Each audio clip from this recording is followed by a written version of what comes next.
시청자 여러분 안녕하십니까? 최근 기후변화 속도가 빨라지면서 계절 길이에도 큰 변화가 나타나고 있습니다.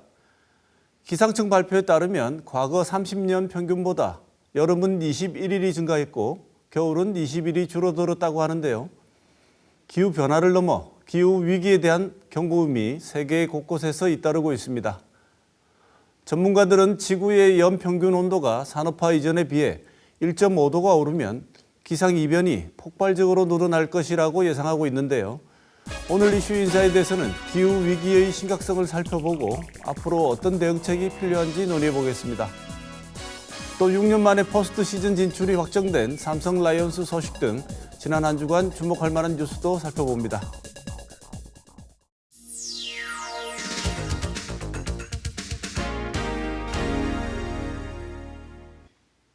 지난 한 주간의 중요 이슈를 정리하는 시간 뉴스 큐레이션입니다. 오늘도 보도국 김은혜 기자 나와 있습니다. 어서 오십시오. 안녕하세요. 네, 한 주 소식 전해주시죠. 네, 정치권 뉴스로 시작하겠습니다. 국민의힘이 대선 후보 선출을 위한 지역 순회 토론 중인데요. 이번 주는 영남권에서 잇따랐습니다. 다음 달 초에 있을 본 경선 투표는요. 당원 비중이 50%입니다. 그런 만큼 최대 지지 기반에서 열리는 토론회에 관심이 많이 쏠렸는데요. 대구에서 열린 토론회에서 본 경선 후보 4명은요.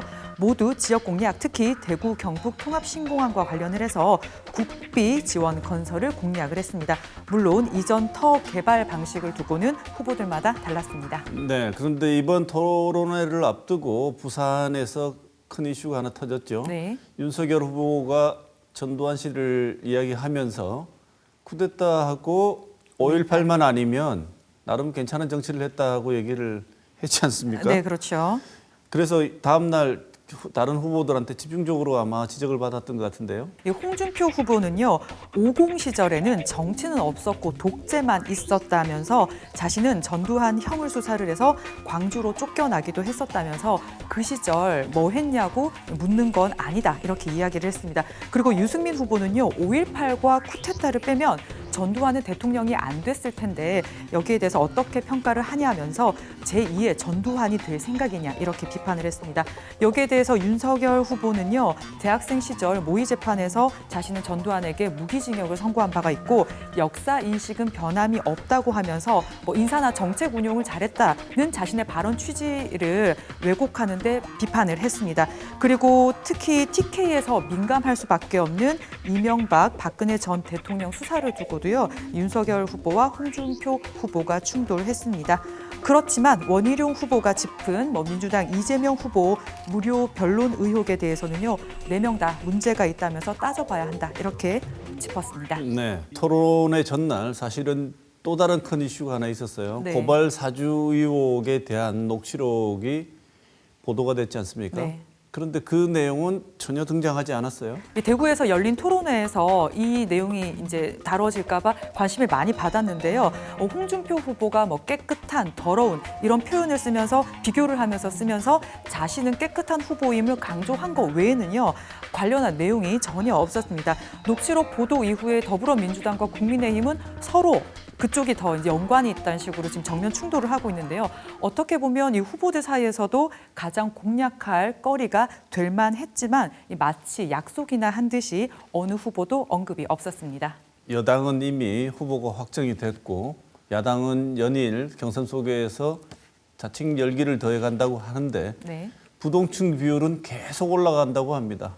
정치권이 왜 그런지 이유를 한번 잘 생각해봐야 될 것 같습니다. 네, 다음 소식 전해주시죠. 사회적 거리두기가 2주 더 연장됐습니다. 이번이 마지막 거리두기가 될지 위드 코로나에 대한 전망이 많았습니다. 네, 오는 31일까지 사회적 거리두기 단계가 기존과 동일하게 유지되고 있습니다.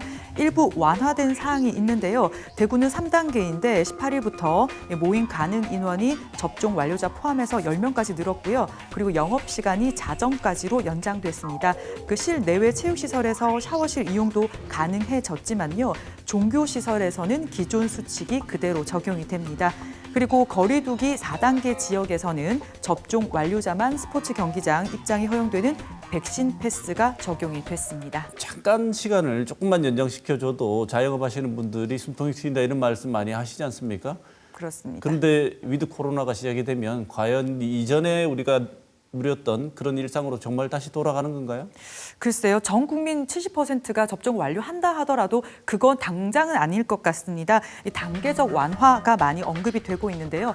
정부는 접종자를 중심으로 방역적 위험이 낮은 분야부터 단계적으로 점진적으로 규제를 완화하되 거리 두기 기본 수칙, 그러니까 실내 마스크 착용 같은 건 유지가 될 것으로 전망을 하고 있습니다. 위드 코로나를 우리보다 먼저 실시한 나라들의 상황을 보면 네. 우려되는 점도 있죠? 예, 그렇습니다. 7월 말부터 코로나19 관련 규제를 해제한 영국에서는요, 요즘 하루에 확진 환자가 4만 명, 5만 명까지 나오고 있고요. 이 싱가포르도 3천 명 넘게 환자가 증가를 하고 있습니다. 특히 영국은요, 델타 플러스라고 하는 변이 바이러스가 유행을 하고 있는데요.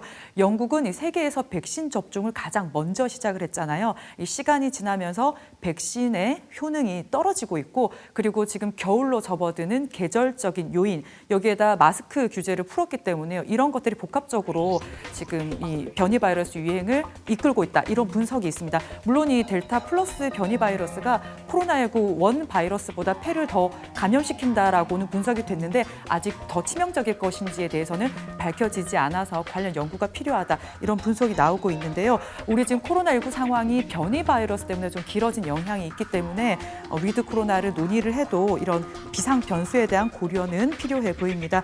위드 코로나를 시행할 경우에 국내에서도요, 하루에 확진 환자가 4천 명, 5천 명 이상 나올 가능성이 있습니다. 하지만 이 중증화율과 치명률이 예방 접종 전인 지난해 12월 보다 올해 8월과 비교를 하면 많이 낮아진 비율을 보이고 있기 때문에요. 이 방역 재강화보다는 위드 코로나 시행에 무게가 실리고 있습니다. 물론 최근 대구 경북 지역에서도 이 코로나19 확진 환자 발생이 감소 추세를 보이는 건 안도스러운 대목입니다. 이런 와중에 근데 18세 이상 백신 미접종자 비율이 우리 지역에서 좀 높은 편이거든요. 이런 부분은 조금 신경이 쓰이는 대목이긴 합니다. 하지만 긴 터널 끝에 와 있는 것 같습니다. 마지막 피치를 올리듯이 거리 두기가 유지될 때까지는요, 방역 수칙 잘 지켜주셔야 되겠습니다. 네, 모쪼록 자영업 하시는 분들 얼굴이 좀 펴지기를 진심으로 기대해 보겠습니다. 네. 다음 소식 전해주시죠. 네, 무거운 뉴스들 사이에서도 지역 스포츠 팬들에게는 즐거운 소식이 있었습니다.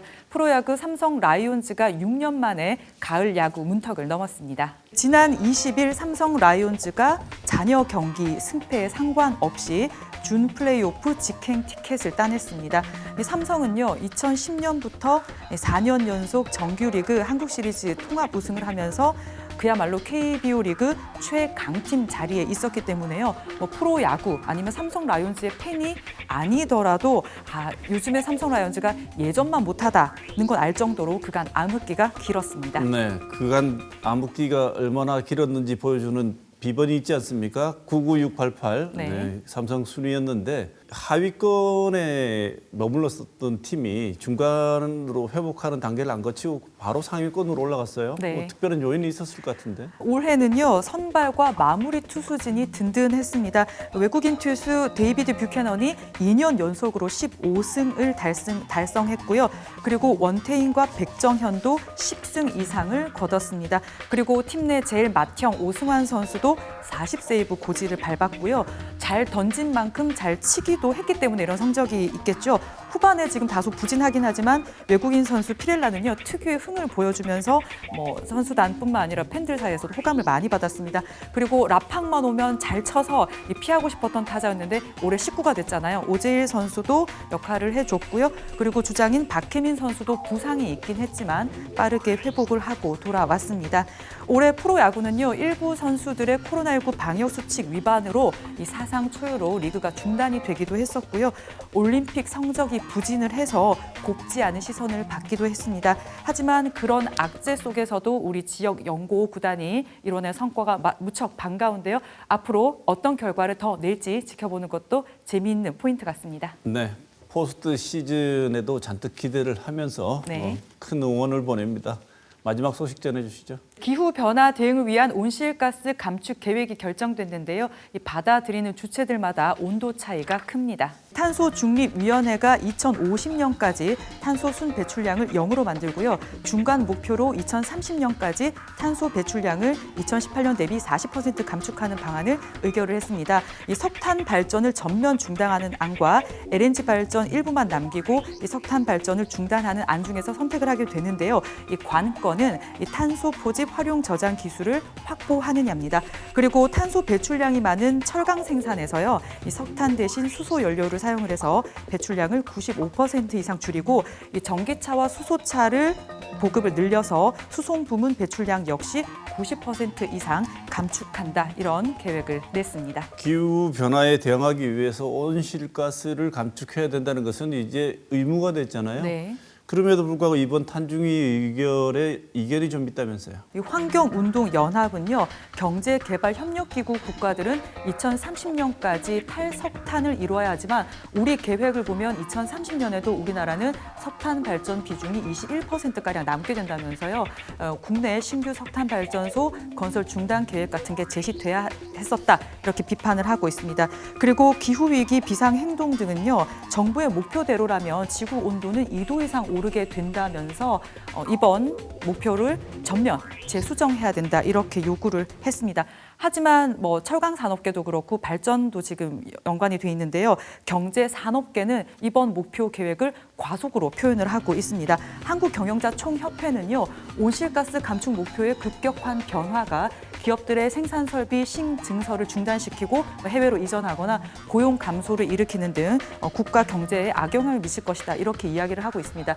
그리고 탄소 중립을 위해 필요한 기술로 평가받는 이 탄소 포집 저장 활용 기술은요.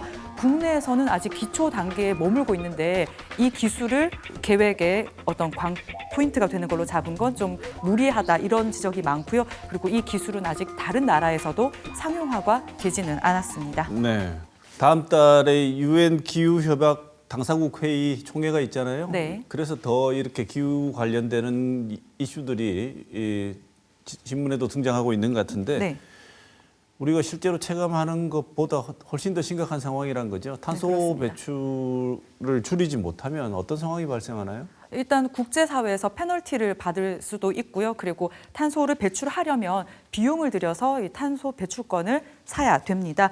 온실가스는요, 지구 온도를 높여서 각종 이상 기후를 일으키는데요. 유엔의 기후변화 연구소 보고서에 따르면 기후 재앙을 피하기 위해서는 지구 온도 상승폭이 1.5도 미만으로 유지가 돼야 됩니다. 하지만 벌써 산업화 이전보다 1.2도 오른 상태입니다. 폭염과 폭우, 한파 등 여러 기후 변화가 이미 일상생활에서도 영향을 받고 있습니다. 그래서 온실가스 감축에 고삐를 더 조일 수밖에 없습니다. 하지만 한 설문조사에 따르면요, 기후 위기는 심각하다고 인식을 하고 있지만 방금 전에 우리가 얘기했던 탄소 중립이라던가 각종 정책에 대해서는 잘 모른다 이런 응답이 많았다고 합니다. 여기에 대한 정책 설명과 공감대 형성이 필요해 보이는데요. 자세한 기후 위기와 관련한 내용은 이어지는 이슈 인사에 대해서 다뤄보도록 하겠습니다. 지금까지 이번 주 주목할 만한 뉴스 짚어봤습니다.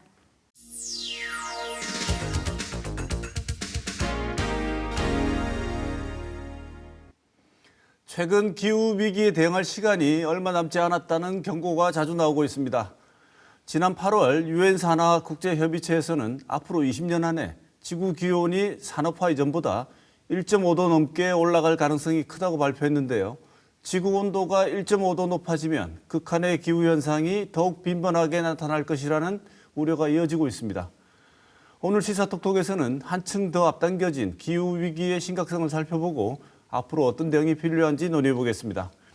먼저 오늘 말씀 나눌 두 분 패널 소개하겠습니다. 김해동 계명대 지구환경학과 교수 모셨습니다. 어서 오십시오. 예, 안녕하십니까. 강남영 경북대 지리학과 교수 모셨습니다. 어서 오십시오. 안녕하십니까. 네.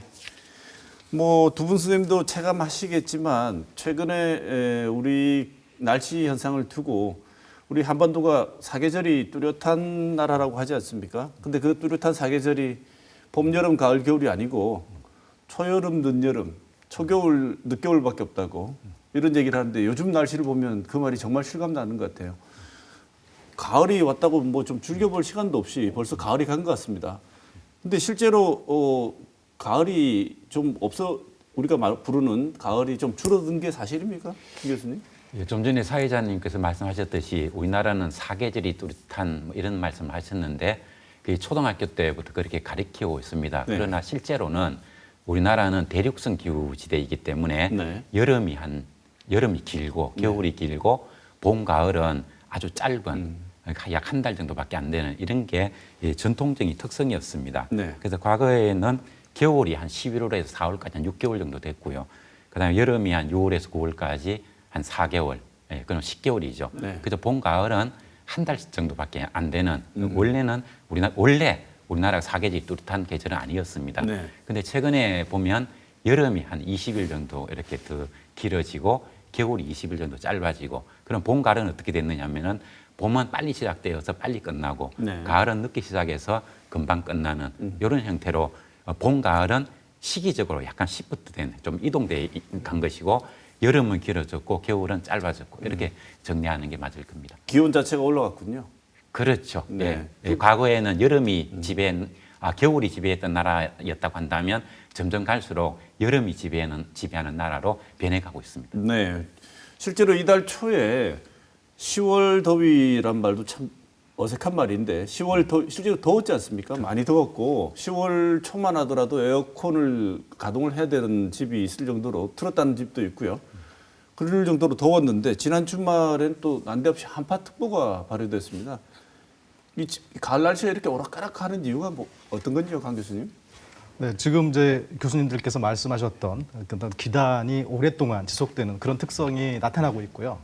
이번에 지금 갑자기 쏟아져 내려온 한파의 경우에도 네. 사실 아이러니하게도 따뜻한 환경에서 찬 공기가 내려오지 못하고 버티다가 갑자기 그 따뜻한 공기들이 가지고 있는 그 빈틈을 찾아서 쏟아져 내려오듯이 한파가 내려온 경향이 있고요. 네. 그래서 다시 말씀드리지만 기본적으로 따뜻한 환경에 놓여 있다. 지금 우리나라 주변의 해수 온도가 상당히 높은 편에 좀 속하고 있고요. 네. 그래서 오랫동안 따뜻한 고기압이 자리했었던 것이기 때문에 지금 일시적으로 내려온 또 한파는 이것이 빨리 겨울이 왔다거나 해석하기는 어려운 상황이고요. 네. 다행히 이제 늦깎이 가을이 다소 좀 자리 잡는 환경을 제공하지 않았나 생각이 들고 따뜻한 환경에서의 그 여건들이 또 어떻게 다시 또 영향을 미칠 것인지에 대해서 좀 지켜볼 필요가 있을 것 네. 같습니다. 김 교수님, 지금 우리나라는 그래도 조금 나은 편인데 세계 곳곳에 보면 기상이변이 어마어마한 일들이 벌어지고 있지 않습니까? 그런데 우리 지역도 이제 안전지대가 아니라고 봐야 되죠? 그래서 솔직히 금년의 경우에는 우리나라는 기후위기, 기후변화 시대라고 얘기하지만 지내기가 참 좋았습니다. 그죠? 네. 여름철도 네. 장마도 상당히 짧았고, 여름 하늘이 마치 가을 하늘처럼 감청색 하늘에 보였고, 동풍 계열의 바람이 많이 들어오면서 그동안 우리가 고통받았던 미세먼지로부터도 완전히 해방되는 이런 아주 혜택받은 한 해가 되었는데, 네. 이건 뭐 일시적인 현상이라고 볼 수가 있겠고요. 요즘은 이제 기후변화 문제를 기후위기라는 용어로 많이 쓰는데, 왜 기후위기냐 하면은 이게 종잡을 수 없다 하는 얘기와 두 번째는 피해 규모가 우리가 감당하기 어려울 정도로 매우 커진다. 네. 이 두 가지거든요. 그래서 요즘 그 기상청 예보관님들하고도 이렇게 만나서 얘기를 해보면 도대체 일기도 패턴이 과거에 못 보던 게 너무 많이 보여서 참 어렵습니다. 그런 얘기를 많이 합니다. 그래서 세계적으로 보면은 원래 유명했죠. 그 북미 서부 지역에 6월달 6월달 최고 기온이 한 16도밖에 안 나타나는 지역에서 50도 네. 가까이 되고 네. 그래서 많은 사망자가 나고 그다음에 모스크바라든가 이런 곳에 나오는 폭염 이런 것들도 매우 심각했습니다. 근데 우리나라 같은 경우도 보면 이번에 나타났던 10월 중순에 나타난 한파특보가 지역에 따라 좀 다른데 서울 같으면 17년 만에 나타났던 한파라고 얘기하고요. 네. 그다음에 호남 지역 이런 데는 또 11년 만에 한파다 이런 얘기를 하더라고요. 대체로 보면 한 10년에서 한 15년 만에 나타난 이 한파 같고 그다음에 작년 여름철에 그 최장 장마라든가 큰 홍수 피해 그리고 금년 1월 달에도 우리나라가 한 20여 년 만에 한파특보 그죠. 영하 18도 이하로 내려가는 이런 현상도 있었고 또 2018년 여름에 그 엄청난 폭염 이런 것들을 생각해 보면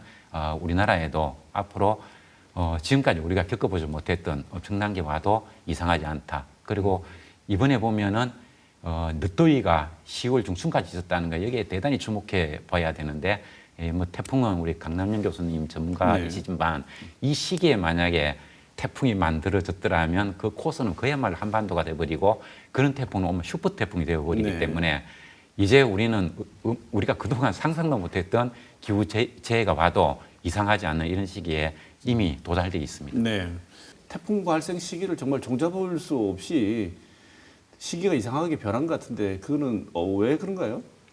네, 지금 이제 논의하고 있는 기후 위기의 한 양상이라고 보여지는데요. 네. 태풍도 아주 대표적으로 그러한 예시가 될 수 있겠습니다. 지금 내려왔던 한파도 마찬가지로 아까 말씀드렸던 대로 그렇지 않다가 갑자기 쏟아져 내려오듯이 태풍이라든지 하는 여러 가지 현상들이 빈도는 줄어들지만 한번 기회를 찾았을 적에 굉장한 강도를 가지고 나타나는 특성들이 네. 나타나고 있습니다. 네. 그래서 태풍의 경우에 말씀드렸듯이 굉장히 강하지만 그 횟수는 상당히 줄고 있고요.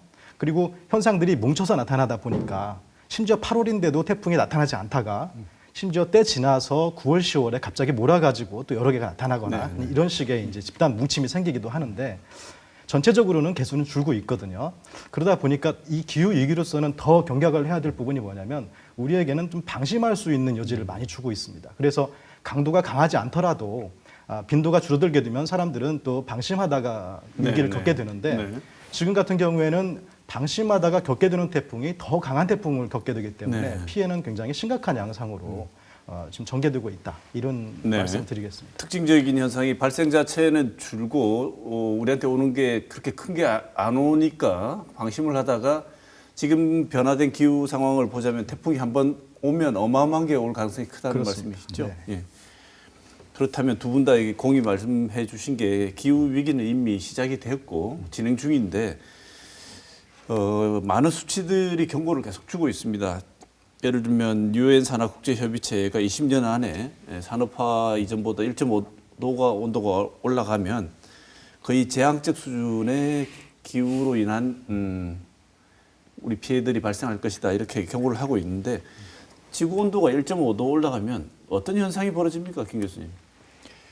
예, 그 온도가 1도 올라가면 어떻게 되고 2도가 되면 어떻고 3도가 올라가면 어떻고 뭐 이런 그 정리되어 있는 내용이 있는데요. 그걸 간단히 좀 소개를 하자면 한 1도 상승하면 고산지대와 빙하와 북극 빙하 이런 게 높고 산호초가 죽어가는 백화 현상이 빠르게 뭐 이어지고 뭐 이런 요 얘기가 나옵니다.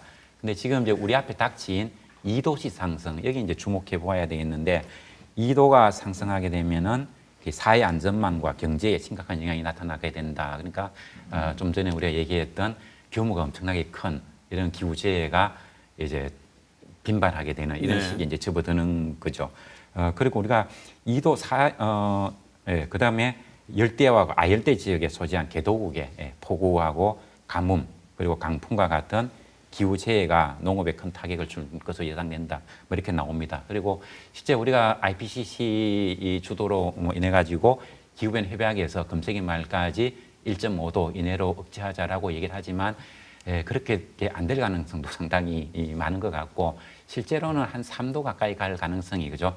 농후할 것으로 네. 그렇게 보고 있는데 그때가 되면은 정말 이야기하고 싶지 않을 정도로의 그 엄청난 규모의 기후 재해가 예상이 되고 네. 그때가 되면 생태계라든가 인간 삶 자체가 그 위험에 빠지게 된다 그렇게 얘기할 수 있습니다. 실제로 이렇게 생태계가 파괴되고 우리가 걷잡을 수 없는 다양한 환경 변화가 일어난다 이러면 피부에 잘 와닿지 않는데 얼마 전에 보도에서 보니까 해운대가 잠긴다고 하더라고요.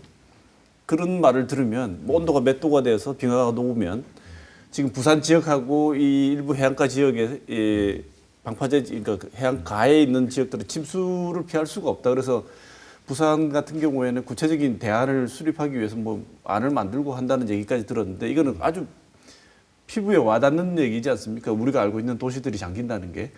강 교수님 여기 지금 그 1.5도 높아질 때 나타나는 현상 덧붙이고 싶은 말씀이 있으면 더 해주시죠. 김혜동 교수님께서 뭐 다 설명을 해주셨는데요. 네.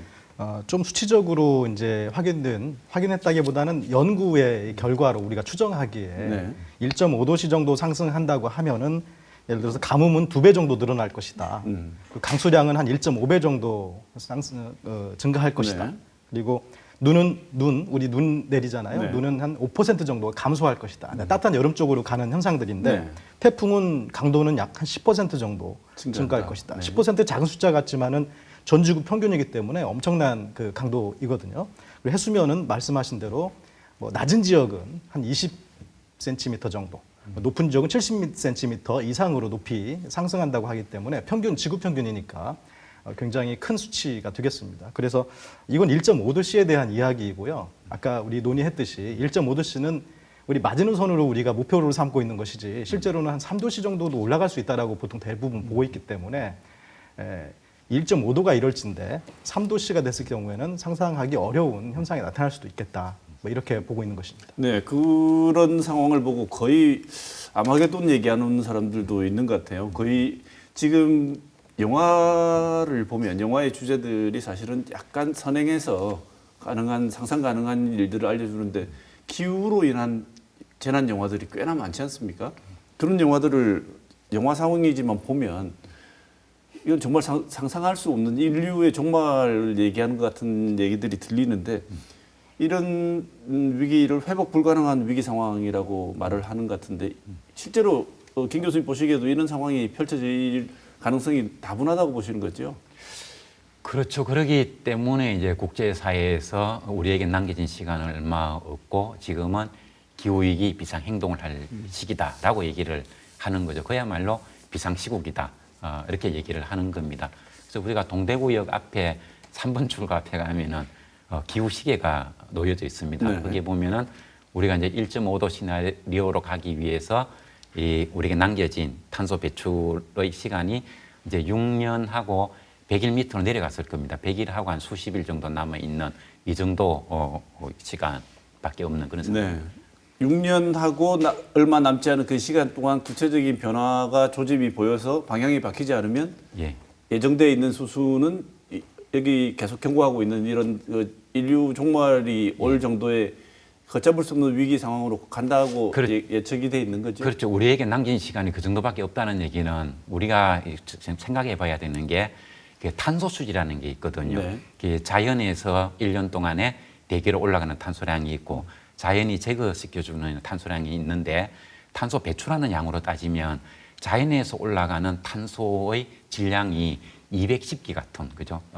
CO2 중에 O2 질량은 빼고 탄소만 고려했을 때 210기가톤이고 거기에서 인간이 배출하는 양은 9기가톤에 불과합니다. 네. 그래서 배출하는 양으로 따지면 인간이 배출하는 양은 약 4%밖에 안 되는 거죠. 근데 문제는 자연이 많이 배출하지만 그것보다도 더 많은 자연이 배출한 양 플러스 5기가톤을 가져가는 것이고 인간은 9기가톤을 배출하지만 하나도 제거시키지 못하고 있다는 이것이 문제입니다. 네.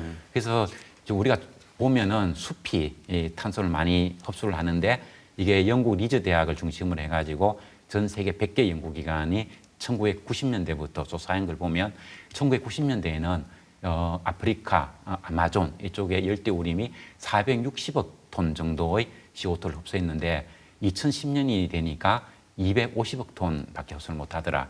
그리고 2030년이 되면 이미 배출원으로 바뀐다 이런 얘기를 합니다. 네. 그래서 이제 우리가 우리의 손을 떠난다는 얘기인데 6년 지나고 나면 지구 온도가 올라가기 시작하면은 숲도 나무도 온도가 32.2도가 넘어가면 광합성량이 현저히 떨어집니다. 네. 그리고 우리가 개발을 위해서 또 숲을 훼손하기도 하고 이런 현상이 벌어지고 그다음에 해수 온도가 올라가면은 바다 속에 녹아 있을 수 있는 용존 기체량이 줄어들기 때문에 바다에서 배출량은 많아지고 그리고 또 CO2가 빗물에 의해서 자꾸 더 들어가기 때문에 해양 산성화로 인해 가지고 플랑크톤의 생존량이 줄어들어요. 그럼 흡수량은 줄어들고 이렇게 가면 인간이 배출하는 탄소 배출량 온실기체는 의미가 없어지고 자연이 배출하는 양이 주도가 돼버리는 네. 이런 시대가 이제 얼마 남지 않았다 그런 의미입니다.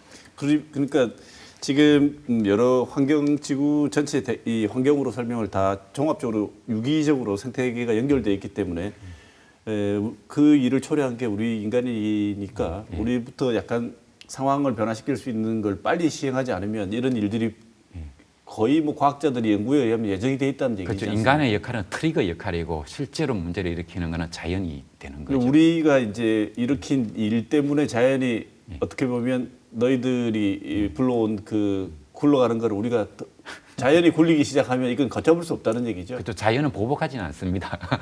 견디지 못하니까 그런 일이 벌어지는 거죠. 지금 보면은 북극권의 동토가 녹으면서 메탄 하이드레이트로 많이 나오고 지금 1월, 2월, 3월 되면은 시베리아 지역이 굉장히 온도가 높아지고 그래서 사하공화국 곳에는 산불이 그죠 어마어마하게 나오고 거기에서 북극권을 뒤덮고 이렇게 하는데 거기에 보면 동토가 녹으면서 나오는 메탄가스가 발화 역할을 네. 하고 있거든요. 지금 그럼 기상학적으로도 이런 회복 불가능한 위기 상황, 이런 정도의 기상 재앙이 올 것이라고 예측되는 내용들이 있을 텐데 그 어떤 게 있을까요, 강 교수님? 네, 결국 뭐 기상학적으로, 기후학적으로 우리가 다루고 있는 부분들은 일단 우리 인간이 직접적으로 관여하고 있는 대기의 기온이 얼만큼 올라갈 것인가를 이야기하고는 있지만 이것은 다소 사전적인 이제 기후 위기의 단계이고요. 네. 실제로 기후 위기라고 하는 것은 어떤 임계값을 넘었을 적에 회복이 불가능할 것이다라고 보고 거기에 대해서 이제 긴장하면서 사전에 그리 가지 않도록 준비하겠다는 것인데 1.5도가 되었든 2도씨가 되었든 하는 어떤 임계값을 우리가 산정한 그 대기의 임계값 이전에 각 기후 시스템 안에 있는 여러 팩터들이 있거든요. 기후 시스템 안에 우리 대기만 있는 게 아니라 해양도 있고 또 눈, 아까 말씀한 빙하도 있고 생물들도 있고 암석도 있고 여러 가지가 있습니다. 그래서 이러한 기후 시스템을 우리 구성하고 있는 요소들이 각각 임계값이 다 다르다라고 하는 것이 이제 문제인데요. 실제로 우리가 생각하는 대기의 임계값을 넘어서기도 전에 각 팩터들의 임계값이 다르기 때문에 사전적으로 먼저 무너지는 곳이 있을 수도 있다. 네. 이게 참 이제 위기의 한 단면인데 이럴 경우에 예를 들면은 우리 생물 대멸종에 대한 이제 위기를 우리가 우려하고 있지 않습니까? 네. 사전적으로 어떠한 생물종 하나가 사전에 멸종을 했다라고 할 경우에 이제 이빨이 빠졌다고 우리가 얘기하듯이 네. 하나가 무너지면 전체적으로 급속히 무너지는 결과로 우리가 6차 대멸종이 올 수도 있는 여지가 있다. 그래서 아까 임계값이 넘기도 전에 사실은 우리는 이제 불확실 속에서 최선의 노력을 할 뿐이지 그 결과는 언제든 나타날 수 있다라고 하는 이제 위험을 갖고 있는 것입니다. 네. 지금 기후 위기가 이렇게 벌어진다는 것은 우리는 그래도 견뎌본다고 할 수 있지만 상황은 점점 악화될 텐데 정말 심각한 거는 미래 세대 아니겠습니까? 그렇죠. 그리고 또 기상이변이 벌어지면 우리한테도 힘들지만 그나마 좀 선진국이고 대처가 가능하고 예보 시스템도 있고 이런 곳은 괜찮지만 조금 힘든 개발도상국이나 이 저개발국가 같은 경우에는 오히려 같은 타격이 와도 엄청 심각할 것 같은데 이런 심각한 불균형이 실제로 보고되고 있습니까? 근데 뭐 통계 자료들도 있고요. 네. 지금 이제 말씀하셨듯이 기후는 누구에게나 똑같이 적용되는 게 아닙니다. 단순하게 생각하면은 지금 말씀하셨듯이 이 부유한 사람들과 빈곤한 사람들 간의 기후를 맞이하는 양상이 굉장히 다르게 나타나는데요. 쉽게 생각해 보면 기후 변화에 따라서 뭐 위험을 맞이한 사람들이 부유한 사람들이다 그러면 펀드를 들거나 뭐 보험을 들거나 하면서 기후 위기 그 기후 리스크를 회피하고자 한 노력을 할 텐데 가난한 사람들은 뭐 식량이라든지 에너지 공급에 차질이 있으면 물론이거니와 그 어려움을 극복하기 위해서 보험을 든다 한들 예를 들어서 보험 자격이 미달된다거나 보험을 지급할 만한 비용도 이제 문제가 될 것이고요. 또 정부나 기업이 펼치는 정책적인 어떤 노력에 또 차별을 받는 그늘에 놓일 수도 있고 뭐 이러한 문제도 있습니다. 통계적으로 보면은 전 세계 부의 10%를 차지하는 사람들이 이산탄소 전체 배출량의 50%를 배출하고 있는 정도로 네. 거의 지대하게 영향을 미침과 동시에 부유한 사람이 10%가 전 세계 부의 50%를 가져가는 이런 양상이고 또 더구나 선진국 위주의 국가에 거주하고 네. 있는 반면에 또 빈곤한 이제 층에 속한다고 하는 절반에 해당되는 사람들은 겨우 탄소를 10%밖에 배출 안 하면서도 불구하고 전체 세계의 부의 8%밖에 갖고 있지 못한 그런 현실에 놓여 있죠. 그래서 또 자연재해 피해에 취약한 지역에 살고 있고요. 또 우리가 이러한 기후 위기의 노력을 좀 더디게 한다고 하면 결국은 똑같은 이 위기 상황이 없어지는 게 아니라 미래 세대에게 전가가 되는 것이기 때문에 세대 간에도 또 불균형이다. 뭐 이러한 양상으로 정리가 될 수 네. 있겠습니다. 쓰는 사람들은 정작 배출을 많이 하는 나라와 혜택 보는 사람들은 나중에 위기가 와도 실제로 피해를 볼 가능성이 훨씬 적은데 배출을 엄청나게 하고 있고 실제로 선진국들이 그렇게 해왔지 않습니까? 그래서 좀 더 적나라한 얘기를 하자면 소득 상위 1%, 전 세계 소득 상위 1%한테 드는 사람은 1년에 탄소를 74톤을 배출하고 그다음에 소득 하위 50%는 평균 0.7톤을 배출하거든요. 이 정도로 어마어마한 차이가 나는데 피해는 누가 보느냐 하면은 취약계층 사람들이 보고 있는 이런 문제도 생각해야 되겠고 그리고 기후재난은 당연한 말씀입니다만은 온난화 현상이 진척되면 될수록 기후재난은 더 커지지 않겠습니까? 따라서 문제를 일으킨 사람은 과거 세대와 현 세대이고 그 피해를 크게 보는 세대는 다음 세대, 네. 차세대가 되는 이런 그 문제를 일으킨 사람은 피해를 적게 보고 피해에 책임이 없는 사람이 오히려 피해를 많이 보고 있다는 거 이것이 참 상당히 네. 좀 불공평한 것 같습니다. 이게 어떻게 보면 기후라는 게 굉장히 자연의 문제처럼 보이는데 두 분 말씀을 들으면 굉장히 인간 윤리에 관한 문제로 전환되는 걸 볼 수 있을 것 같습니다. 윤리적으로 부도덕하고 비윤리적이란 거죠. 지금 이걸 외면한다는 것은 특히나 선진국이고 많이 배출을 해냈던 사람들 같은 경우에는 극도의 책임감을 가지고 그게 윤리적인 행위인데 그래서 나름 내놓는 대책이 그렇게 하지 말자고 우리가 대응책을 내놓는 게 이제 탄소 중립이라는 말로 상징되는 그나마 탄소 배출이라도 좀 줄여보자 이런 얘기를 하고 있습니다. 그래서 흔히 많이 들어보셨고 막 선언도 하고 학교에서도 탄소 중립 선언하고 뭐 이런 중립으로 가기 위한 노력들을 구체적으로 진행하자 이런 노력들도 있는데 2050년까지 우리나라가 탄소 중립을 이룩하겠다고 얘기를 했습니다. 김 교수님, 탄소 중립이 어떤 의미인지 뭐 어떤 것을 탄소 중립이라고 하는지 설명을 좀 먼저 부탁드릴까요? 앞에 제가 탄소 수지 얘기에서 조금 소개를 드렸는데요. 우리가 인간이 탄소를 9기가톤을 배출을 하면 숲이 3기가톤, 그다음에 해양이 2기가톤, 그래서 연간 5기가톤씩 자연이 가져갑니다. 그래서 남은 것은 인간이 9를 배출했는데 5는 자연이 제거시켜 주니까 4기가톤이 대기에 계속 적체가 되겠죠. 네. 이것을 없애자는 얘기입니다. 그러니까 인간이 배출하는 탄소 양은 자연이 흡수해 주는 범위 내에서만 방출하자. 이게 탄소 중립의 개념이 되겠습니다. 그 선을 맞추면 이제 더 이상 우리가 증가시키지는 않으니까 중립적이다는 의미로 예. 탄소 중립이라고 하는 거예요. 그래서 2050 이후에는 마이너스 탄소 수지로 가자 이렇게 이제 얘기를 하고 있는 거죠. 일단은 탄소 중립으로 가고 그 다음부터는 우리가 자연에 있는 탄소를 뭐 제거시킨다든가 우리가 탄소 배출량을 거의 더 이상으로 줄여가지고 대기 중에 있는 탄소량이 점점 더 줄여가는 그런 노력을 하자고 국제사회에서 이야기를 하고 있습니다. 네, 그럼 2050년까지 탄소 중립 우리나라가 이룩할 가능성 얼마나 된다고 보십니까? 사실은 상당히 어렵다고 생각을 합니다. 그래서 우리가 2015 파리 협정에 의해 가지고 각 국가에서 NDC라고 하는 게 있죠. 온실기체 감축 목표. 그렇죠. 네, 온실가스 라고 감축 목표 이런 얘기를 하는데 그 제출하는 양과 1.5도 시나리오에 가기 위해서 맞춰야 될 양 사이에 현저한 차이가 지금 존재하고 있거든요. 네. 그래서 우리나라만이 아니라 전 세계가 1.5도 시나리오에 맞게 탄소를 줄여갈 가능성은 아주 어려운 상황에 놓여져 있습니다. 지금 여러 가지 얘기들 하고는 있습니다만 로드맵이 여전히 구체적이지 않고 선언적인 데 그치고 있다는 지적들이 있는데 어떻게 평가하십니까?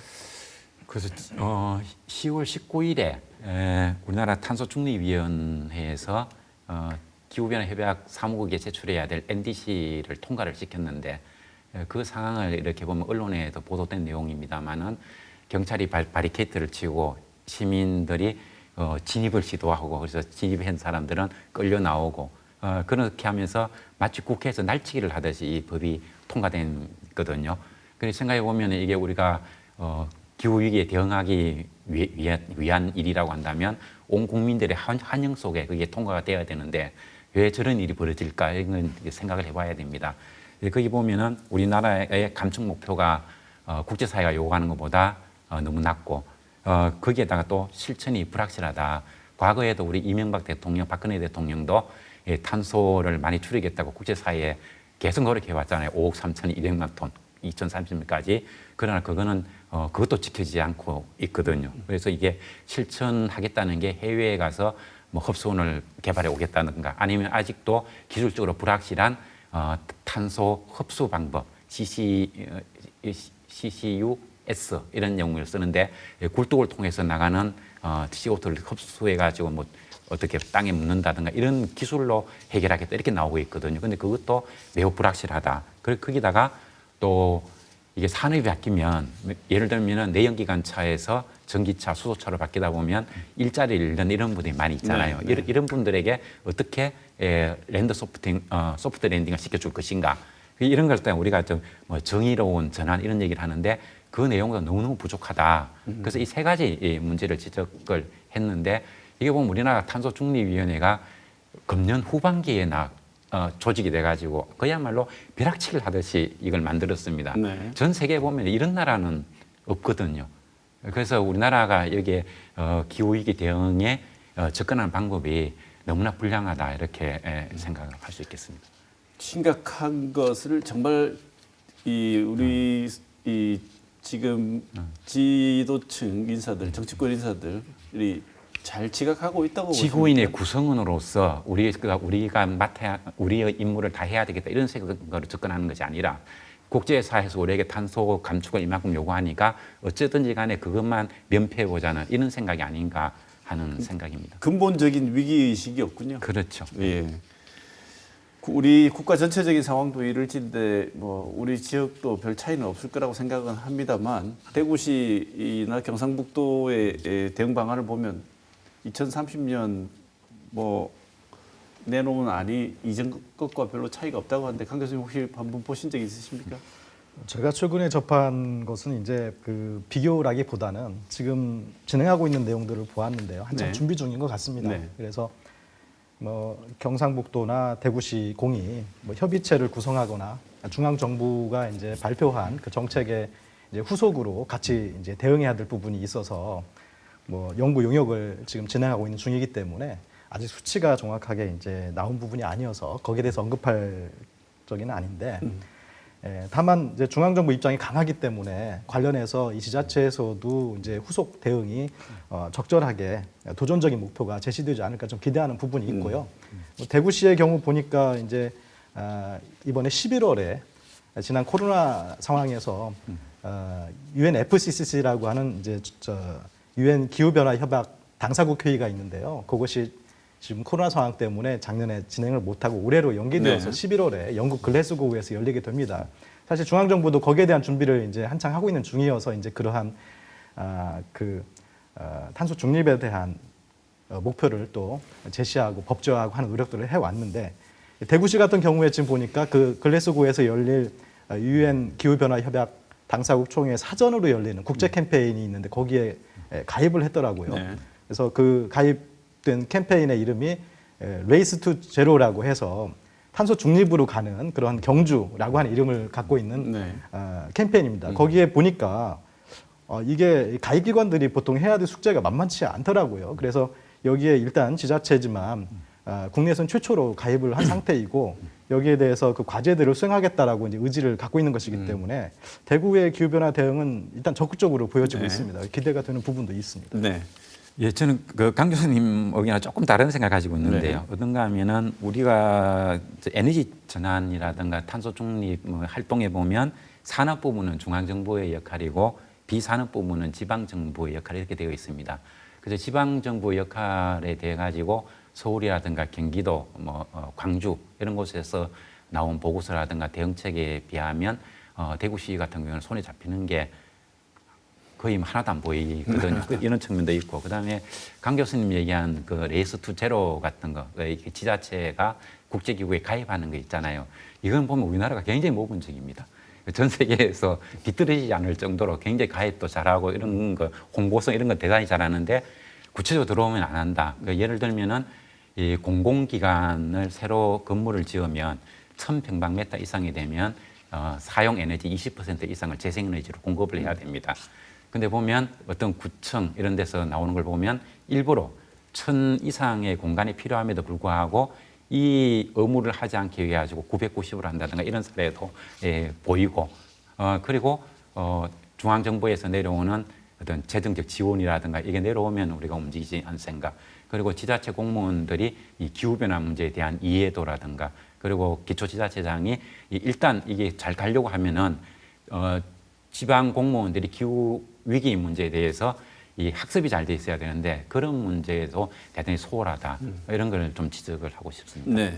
시간이 많지 않아서 이 짧게 하나 질문을 드려보고 싶은데요. 그러면 반드시 우리가 신재생 에너지 이런 얘기를 하게 됩니다. 기후 위기, 탄소 중립 이런 얘기를 하면 어떤 점을 좀 주목해서 봐야 될까요, 교수님? 예, 지금 보면 우리나라의 태양광 같은 것을 그 전라도 지역의 관측지 같은 데에다가 이 수십 메가짜리 태양광을 설치하려고 한다든가, 그다음 신안 앞바다 연안 지역에 8.1기가와트 전 세계에서 가장 대규모의 발전소를 짓겠다 이렇게 막 나오고 있는데 이런 형태는 미국의 네브라스카 사막이나 이런 걸 가지고 있는 나라에서는 접근할 수 있는 우리나라 같은 곳에는 도저히 어울리지 않는 이런 접근을 막 하고 있거든요. 네. 그래서 우리가 그 재생에너지가 들어가면 그 지역 발전도 될 수 있고 지역민들이 오히려 반길 수 있는 여지가 대단히 많은 것인데 왜 우리나라에서는 농민들이라든가 지역민들이 재생에너지 사업이 들어오는 것을 저렇게 플랜카드까지 걸면서 대대적으로 막고 있는가. 이것도 다른 선진국에서는 볼 수 없는 아주 특이한 현상입니다.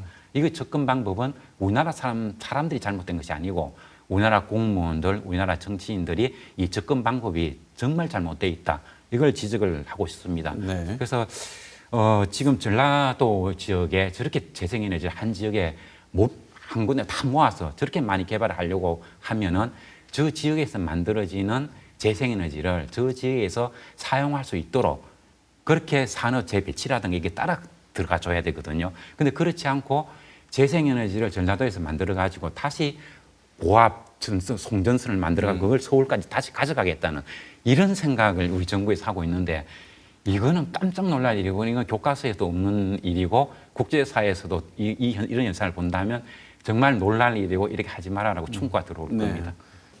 두 분께서 토론 과정에서 못하신 말씀이나 혹은 정치권 어디든 당부하고 싶은 말씀이 있으시면 1분씩 시간 드리겠습니다. 먼저 김 교수님. 예, 우리가 마음에 새겨야 될 얘기는 기후위기 대응의 게으름을 피울수록 우리가 감당해야 할 부담은 눈덩이처럼 빠르게 증가해 갈 것이다. 이 점을 우리가 꼭 명심을 해야 되겠습니다. 그래서 기후위기 대응 이것은 우리 후손들에 대한 현 세대의 그 책임이다. 우리가 방기해서는 안 된다. 후손들에게 재산 물려주는 것보다는 안전하게 살아갈 수 있는 지구 환경을 물려주는 것이 더 우선이다. 이 말씀을 드리고 싶습니다. 네. 강 교수님. 네, 기후위기 관련해서 이제 지금까지 논의했듯이 기후위기는 상당히 임박해 있다. 이미 코앞에 있는지도 모르겠다. 뭐 이런 상황입니다. 그래서 결국 이것을 극복하기 위해서는 우리 모두 기후위기에 공감을 하고 또 대응에 함께 노력해야 할 것이 절실한데요. 지금까지 국제사회에서 기후변화와 기후위기에 대한 접근은 굉장히 객관적인 사실에 기반해서 우리 논의하는 것으로 최선의 노력을 해왔습니다. 그래서 기후위기를 감성적으로 다루는 것은 전혀 도움이 안 된다. 그래서 지금도 최근에 인터넷으로 검색해보면 상당히 많은 객관 자료들이 이 인터넷상에 존재하고 있습니다. 그래서 현실적으로 우리가 경험하고 있는 기후위기를 보다 객관적으로 접할 수 있게 객관적으로 기후위기가 알려지고 넓게 공감이 이루어짐으로써 보다 실질적으로 우리가 노력해서 성과를 이룰 수 있도록 하는 그것을 기대해 보고 있습니다. 네. 기후위기는 후손에 대한 의무이다라는 말씀도 주셨고 생각보다 기후위기는 심각한 상황이다라는 것을 우리가 조금 더 인식할 필요가 있다는 사실을 오늘 깨달은 시간이었던 것 같습니다. 김혜동 계명대 지구환경학과 교수, 강남영 경북대 지리학과 교수 두 분 모시고 좋은 말씀 들었습니다. 오늘 토론 감사드립니다. 고맙습니다.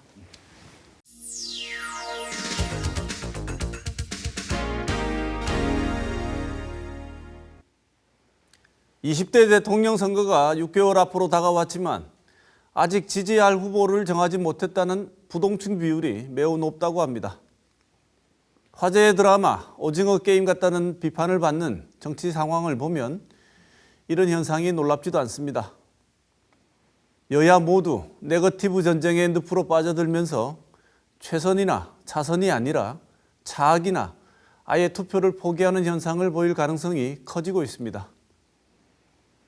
후보의 정책과 이미지에 호감을 느껴 투표하는 팬덤 선거가 아니라 싫어하는 후보가 대통령이 되는 걸 막기 위해 덜 싫어하는 후보를 지지하는 안티 선거가 될 수 있다는 말입니다. 정치 효능감은 개인의 행동이 정치 과정에 영향력을 미치거나 미칠 수 있다는 믿음을 의미합니다. 지금 보이는 현상은 정치 효능감의 실종이고 한창인 대선 준비 과정을 강 건너 불구경하듯이 하고 있다는 말입니다. 대선 본선이 시작되면 각 당의 후보들은 제발 물 한 바가지 들어갈 마음이 생기게 해주길 바랍니다. 강 건너 불타는 그 집이 바로 우리 집이기 때문입니다. 이번 주 시사톡톡은 여기서 마치겠습니다.